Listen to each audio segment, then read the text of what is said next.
में वैदिक समय के दौरान पूजा सिर्फ अंधविश्वास वाले रिचुअल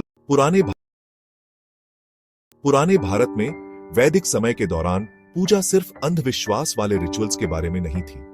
यह नेचर की उन ताकतों के लिए रिस्पेक्ट के बारे में था जो जीवन को बनाए रखती है।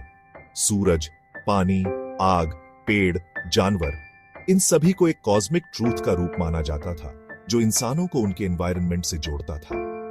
आज इनमें से कई प्रैक्टिसेस आज भी हैं, लेकिन अक्सर सिर्फ रिचुअल्स के रूप में, उस गहरे लॉजिक के बिना जो उनमें कभी था। सूरज को सूर्य के रूप में पूजा जाता था, किसी डीटी को खुश करने के लिए नहीं, बल्कि जीवन के अल्टीमेट प्रोवाइडर के रूप में।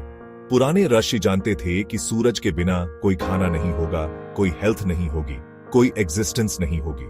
सुबह सूरज की तरफ मुंह करके प्रेयर्स करने से जल्दी उठने, विटामिन डी के लिए धूप लेने और डेली रूटीन को प्रकृति की रिदम के साथ सिंक्रोनाइज करने को बढ़ावा मिलता था। सूरज को पानी देना सिंबॉलिक था। यह पानी के जरिए लाइट की एक फोकस्ड स्ट्रीम बनाता था। मेंटल क्लैरिटी के लिए मेडिटेशन का एक सिंपल रूप था। लेकिन आज यह गहरा कनेक्शन फेड हो गया है और कई लोग रिचुअल्स को उनके पर्पस को समझे बिना करते रहते हैं। नदियों और पानी के स्रोतों को डिवाइन के रूप में पूजा जाता था, क्योंकि पानी जीवन का फाउंडेशन है।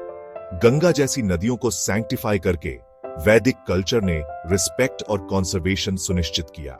नहाने के रिचुअल्स सिर्फ स्पिरिचुअल क्लेंसिंग ही नहीं थे, बल्कि उस समय में फिजिकल हाइजीन भी थे जब मेडिकल नॉलेज लिमिटेड थी। हालांकि आज कई नदियां उन्हीं लोगों द्वारा पोल्यूटेड हो रही हैं जो उन्हें आज भी पूजते हैं, यह भूलकर कि सच्ची डिवोशन उन्हें प्योर और लाइफ गिविंग रखने में थी। आग या अग्नि को इंसान और कॉस्मोस के बीच का मैसेंजर माना जाता था। यह रिचुअल्स का सेंट्रल हिस्सा थी, क्योंकि आग ऑफरिंग्स को एनर्जी में बदल देती थी। सिंबलिज्म से परे, आग का मतलब वार्मथ, खाना बनाना, प्रोटेक्शन और फूड प्रिपरेशन में स्टेरिलाइजेशन भी था। इंडियन ट्रेडिशंस में हाउस होल्ड लैंप का डेली यूज आग के लिए इस पुराने रिस्पेक्ट को दिखाता है। मॉडर्न डे में कई लोग याजनास को मैकेनिकली करते हैं, एनर्जी, ट्रांसफॉर्मेशन और प्यूरिटी के लिए ट्रिब्यूट के रूप में उनके मीनिंग को भूल जाते हैं।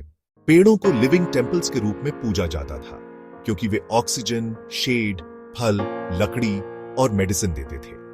बरगद का पेड़ लॉन्जेविटी का सिंबल था। पीपल का पेड़ पूरे इकोसिस्टम्स को शेल्टर देता था और तुलसी में बहुत सारे मेडिसिनल प्रॉपर्टीज थे।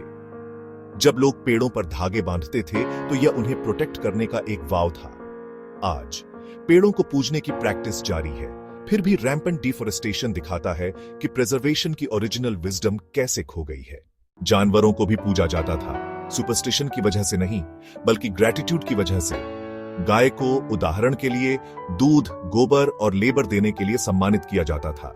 हाथियों को उनकी स्ट्रेंथ के लिए पूजा जाता था, सांपों को पेस्ट्स को कंट्रोल करने में उनकी रोल के लिए और बंदरों को उनकी इंटेलिजेंस के लिए। जानवरों को सैंक्टिफाई करके समाज